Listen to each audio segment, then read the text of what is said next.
ব্রাজিলের গত 2টা ম্যাচ দেখে যা বুঝলাম, কোপা আমেরিকা জিততে হলে ব্রাজিল টিমে বেশ কিছু পরিবর্তন আনা দরকার। আপনারা হয়তো আমার এই কথাটা শুনে অবশ্যই মুচকি মুচকি হাসবেন, কারণ আমি তো কোনো ফুটবল বিশেষজ্ঞ না আর কোনো ফুটবল পণ্ডিত না। ব্রাজিল দলের ম্যানেজমেন্টের দিক থেকে বা কোচ কোনো কিছুই না। তাহলে আমার এই পরিবর্তনের কথা বা কোথায় কোথায় ভুল ধরছি এটা শুনে আপনারা হাসতেই পারেন। তবে আমার এই কথাগুলো বলা মোটেও ব্রাজিল দলে কোনো পরিবর্তন আসবে না সেটা আমি জানি, বা এটা ব্রাজিল পর্যন্ত পৌঁছাবে না সেটাও জানি। আমার এই ভিডিওটা বানানো একমাত্র যারা বাংলাদেশের বা বাংলা ভাষাভাষীর যেই দেশে ব্রাজিল ফ্যানরা আছেন তাদের মনে যে আক্ষেপটা, তারা ব্রাজিল দলটাকে যেভাবে দেখতে চায়, কোপাতেই হোক আর বিশ্বকাপেই হোক, আমি ওই ব্রাজিল ফ্যানদের মনের কথাটাই তুলে ধরছি। আর আমার ভিডিওটাও তাদের জন্যই বানানো। তাহলে আসুন কথা না বাড়িয়ে মূল ভিডিওতে যাওয়া যায়। আমার মনে হয় ব্রাজিল দলটাতে অন্তত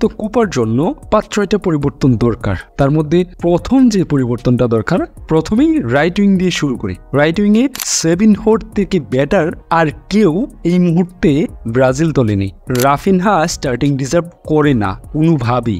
বল পেলে অযথা ব্যাকপাস দিয়ে দেয়, দেখে মনে হয় ট্রিবল কি জিনিস এটা রাফিনহা জানেই না। বল পেলে ট্রিবল করে বক্সে না ঢুকে অযথা ব্যাকপাস দিয়ে এই জিনিসগুলা আর দেখা যায় না, সহ্য করা যায় না এইগুলো। বাট সেভিনহো একটা জেনুইন ট্যালেন্ট রাইট উইং, এটা নিঃসন্দেহে পাওয়া যায়, কারণ তার খেলাগুলো দেখে এটাই মনে হয়েছে সে রাইট উইং দাপিয়ে বেড়ায়।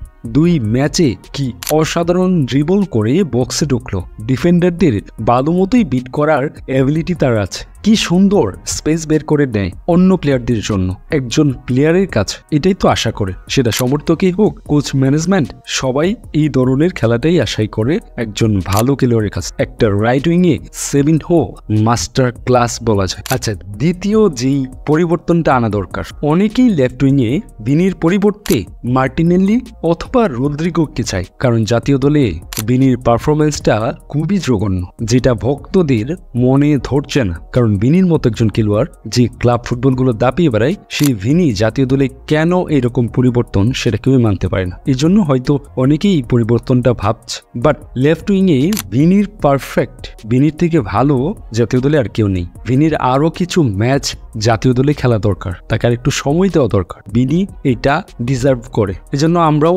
আশাবাদী ভিনি তাড়াতাড়ি ভালো একটা কামব্যাক দিবে জাতীয় দলে এসে, এবং ভক্তদের মনে একটা স্বস্তি দিবে। যাই হোক, এরপরে যেই পরিবর্তনটা দরকার সেটা হচ্ছে মিডফিল্ডে। আধুনিক ফুটবলে 4 মিডফিল্ডের বিকল্প নেই। সবগুলো দলেই, বেশিরভাগ দলেই এখন দেখা যায় মিডফিল্ডে 4 জন মিডফিল্ড রাখে। মিড কন্ট্রোল মানেই ম্যাচ কন্ট্রোল, কারণ যেই বলটা মিড থেকে বেরিয়ে যাবে সেই বলটাই ওই দলের জন্য রিস্ক হয়ে যাবে। এই ডগলাস লুইস, গোমেজ, এডারসন এগুলো দিয়ে হবে না ভাই। এদেরকে অনেক দেখা হয়েছে আর এরাই ব্রাজিলকে অনেক ডুবিয়েছে। আমাদের ভাই কেসাকে দরকার এইখানে, অথবা এই মুহূর্তে কোপার জন্য কেসাকে লাগে। ক্যাসেমিরোর ফর্ম ভালো না গেলেও কেসার বিকল্প মিডফিল্ডে ব্রাজিলে আর নেই, এটা আমার মনে হয়। সেই সাথে ব্রুনো থাকলে ভালো একটা কন্ট্রোল আসবে মিডফিল্ডে। তাদেরকে যদি ফেরানো যায় সেটা ব্রাজিল দলের জন্য, এই কোপার জন্য, ফাইনাল জেতার জন্য খুবই একটা দারুণ কাজ করবে। অ্যাটাকিং মিডে পেরেরা অনেক ভালো লং পাস দিতে পারে, স্পেস বের করে আনতে পারে। ইভেন পেরেরার মুভমেন্ট প্লাস ড্রিবলও অনেক ভালো। লেফটে অ্যাটাকিং মিড পাকুইতার পরিবর্তে রদ্রিকে রাখলাম, কারণ রদ্রিগো মিড সামলানোর সাথে সাথে লেফট উইং, সেই সাথে 10 নম্বর পজিশন প্লাস ফলস 9 নম্বর হিসাবেও খেলতে পারে। মানে একটা প্লেয়ারের মধ্যে 3-4টা অ্যাবিলিটি আছে যে এগুলো ম্যানেজ করতে পারে। তাই পাকুইতার পরিবর্তে রদ্রিকে রাখাটাই এই মুহূর্তে মনে হয় বেস্ট হবে ব্রাজিল দলের জন্য। আর এই পরিবর্তনগুলোই এই মুহূর্তে ব্রাজিলের আমার মনে হয় যে মেরুদণ্ড হয়ে দাঁড়িয়েছে। যাই হোক, এইবার পরবর্তী যেই পয়েন্ট আমার মনে হয় পরিবর্তন করা দরকার বা স্থিতিশীল রাখা দরকার, লেফট ও রাইট ব্যাকে ওয়েন্ডেল ও দানিলি মোটামুটি পারফেক্ট। রাইট ব্যাকে ইয়ান কোটাকে রাখার ইচ্ছে ছিল, যদিও ইয়ান কোটা ভালো বল সাপ্লাই দিতে পারে, plus right back right wing 2 পজিশনেই খেলতে পারে, কিন্তু ডিফেন্সিভলি একটু উইক মনে হলো তাকে। তবে সবকিছু মিলিয়ে তাকে রাখা যায়। এরপর যে পরিবর্তন আনা দরকার সেটা হচ্ছে সেন্টার ব্যাকে স্ট্রং ও অ্যাগ্রেসিভ সেন্টার ব্যাক দরকার। বর্তমান ফুটবল বিশ্বে অ্যাগ্রেসিভ না হয়ে খেলাটা কোনো একটা পজিশন থাকে ফুটবল খেলায়, যেই পজিশনটাতে অবশ্যই অ্যাগ্রেসিভ খেলতে হবে। যদি অ্যাগ্রেসিভ না হন তাহলে আপনি দলের জন্য বিশাল একটা ক্ষতি বয়ে আনেন। আই থিঙ্ক ম্যাগেলহাস ও মিলিটাও জুটিটা বেস্ট হবে। মিলিটাও কতটা সলিড সেন্টার ব্যাক সেটা সবাই জানে যারা ব্রাজিলের খেলা দেখেন।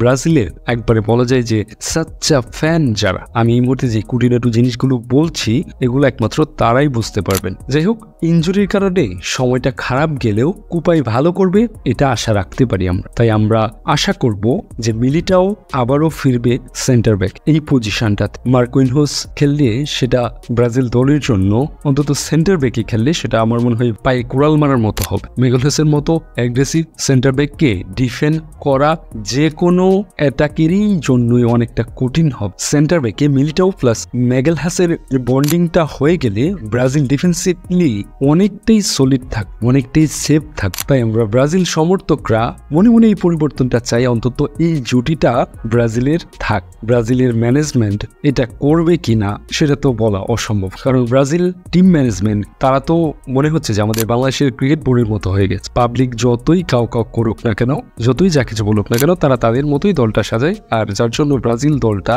এই অধপতন হচ্ছে দিন দিন, যেমনটা হচ্ছে বাংলাদেশ ক্রিকেটে। যাই হোক, সর্বশেষ যেটা হচ্ছে মূল দায়িত্বটা যে পালন করে গোলরক্ষক, এক্সপিরিয়েন্সের দিক থেকে বা এক্সপিরিয়েন্স হিসেবে এলিসনই সেরা, তাকে রাখাটাই সব থেকে ভালো হবে এবং সেভ হবে ব্রাজিলের জন্য। কিন্তু বেন্টো হলেও খারাপ হয় না, দুজনের যে কোনো একজন যদি থাকে তাহলেই অন্তত আমার মনে হয় ব্রাজিল সমর্থকেরা খুশি থাক বা ব্রাজিলের গোল বারটা সেভ থাক। এই তো ছিল ব্রাজিল দলের বর্তমান খেলার অবস্থা দেখে কি কি পরিবর্তন করা দরকার, কি কি দরকার নেই, কোথায় কাকে খেলালে সব থেকে বেশি ভালো হবে, এই জিনিসটি নিয়ে আলোচনা। অন্তত ব্রাজিল দল যদি কোপায় এই পরিবর্তনগুলো আনে তাহলে অন্তত কোপা থেকে একটা আশানুরূপ ফল পাবে, ব্রাজিল কোপাটা জিতবে এটাই আশা করে। ধন্যবাদ সবাইকে।